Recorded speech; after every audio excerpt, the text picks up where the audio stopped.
نبی کی سنت کو اپنائیں اور کامیاب ہو جائیں۔ پچھلی ویڈیو میں نے عید الاضحیٰ کے بارے میں پورا واقعہ تفصیل سے آپ کو بتایا تھا کہ ہم عید الاضحیٰ کیوں مناتے ہیں، عید الاضحیٰ منانے کے پیچھے ہمارا مقصد کیا ہے۔ آج کی ویڈیو میں عید الاضحیٰ کی 10 ایسی سنتیں بتاؤں گا جن کو اپنا کر آپ زندگی میں کامیاب ہو سکیں۔ عید کی رات یعنی چاند رات کو آپ کوشش کیا کریں کہ عبادت کا اہتمام کیا کریں۔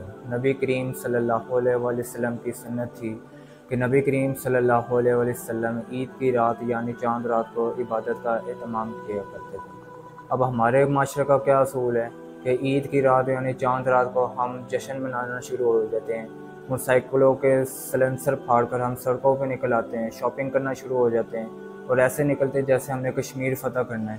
حالانکہ یہ گھڑیاں اتنی امپورٹنٹ ہوتی ہیں اور اتنی بابرکت گھڑیاں ہوتی ہیں، ان گھڑیوں میں دعائیں آپ کی قبول ہوتی ہیں اور ہم ان گھڑیوں کو ضائع کر دیتے ہیں۔ عید کی نماز ادا کرنے سے پہلے آپ غسل کا اہتمام لازمی کیا کریں۔ نبی کریم صلی اللہ علیہ وسلم کی سنت تھی کہ آپ جب بھی عید کی نماز ادا کرنے سے پہلے ہمیشہ غسل لازمی کیا کرتے تھے، اس لیے آپ بھی کوشش کیا کریں کہ عید کی نماز ادا کرنے سے پہلے آپ غسل لازمی کریں۔ عید الاضحیٰ کی نماز ادا کرنے سے پہلے آپ مسواک لازمی کیا کریں۔ نبی کریم صلی اللہ علیہ وسلم کی سنت تھی کہ آپ عید الاضحیٰ کی نماز ادا کرنے سے پہلے مسواک لازمی کیا کرتے تھے۔ ویسے بھی نبی کریم صلی اللہ علیہ وسلم نے ارشاد فرمایا کہ اگر میری امت پہ بھاری نہ گزرتا تو میں ہر فرض نماز سے پہلے مسواک لازم قرار دے دیتا۔ ویسے بھی وہ نماز 70 نمازوں سے بہتر ہے جو مسواک کر کے کی جائے، اور 70 بیماریوں کا علاج مسواک میں۔ عید الاضحیٰ کی چوتھی سنت میں اچھے کپڑے پہننا اور 5ویں سنت میں خوشبو لگانا ہے۔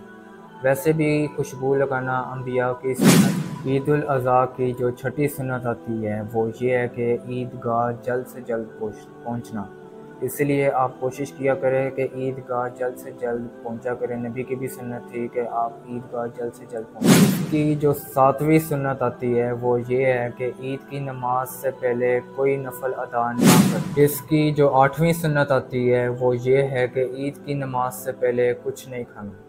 یہ نبی کریم صلی اللہ علیہ وسلم کی سنت تھی، یاد رکھیں۔ یہ عید الاضحیٰ میں نبی کریم صلی اللہ علیہ وسلم کی سنت تھی کہ آپ عید کی نماز سے پہلے کچھ نہیں کھاتے تھے اور آگے کھاتے تھے۔ عید الفطر میں نبی کریم صلی اللہ علیہ وسلم کی سنت تھی کہ آپ کھجور کھا کے جاتے تھے۔ عید الاضحیٰ کی جو 9ویں سنت ہے وہ یہ ہے کہ راستے میں جب آپ عید کی نماز پڑھنے کے لیے جا رہے ہوں تو آپ تکبیر تشریق لازمی پڑھیں۔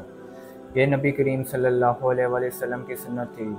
اللہ اکبر لا الہ الا اللہ واللہ اکبر وللہ الحمد۔ نماز عید کے لیے ایک راستے سے جانا اور دوسرے راستے سے واپس آنا، یہ بھی نبی کریم صلی اللہ علیہ وسلم کی سنت۔ اللہ تعالیٰ مجھے اور آپ سب کو عمل کی توفیق دے۔